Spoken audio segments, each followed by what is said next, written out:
Hello mga kalaki, welcome back to my channel. So for today's video ay manguha tayo ng dahon ng saging. At dito ay may nakita tayong isang puso ng saging kinuha na natin. So ayan, kumukuha tayo ng nakaikot pa na dahon ng saging para gawin nating pinaisan sa mga maliliit na isda. So masarap to mga kalaki kasi ito yung ginagawa namin dun sa probinsya namin talaga. So ayan, nabang pauwi tayo, lakad-lakad lang tayo. So ayan, nandito na sa bahay. So magano tayo ng bawang at saka sibuyas. So ayan, ganyan ako magano ng bawang. Pinipirat ko muna siya bago ko ini-slice. So etong na naman, sibuyas. So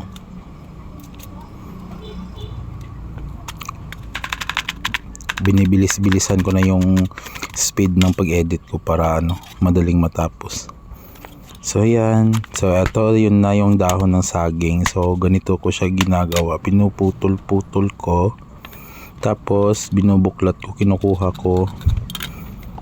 So ayan, tinatanggal ko siya. Hanggat sa lahat ng yan ay tatanggalin mo, yun yung gagamitin natin pang balot dun sa isda. So ayan na, okay na siya. So set aside natin. So ito yung isda natin na maliliit. Hindi siya bulinaw, ang tawag dito ay ulan-ulan. So ayan, lagay na natin dyan. Lagyan ng bitchin, unting asin, syempre asukal, pang pabalance ng lasa. Ayan, sukang tuba. So haluin lang natin.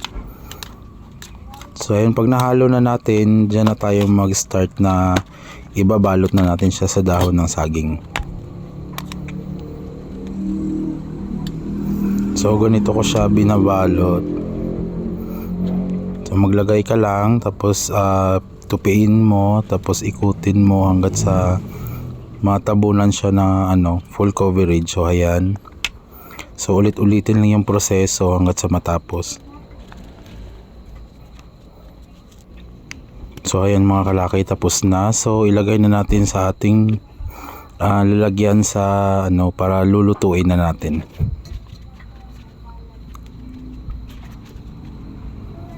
Subukan nyo to mga kalaki, masarap to.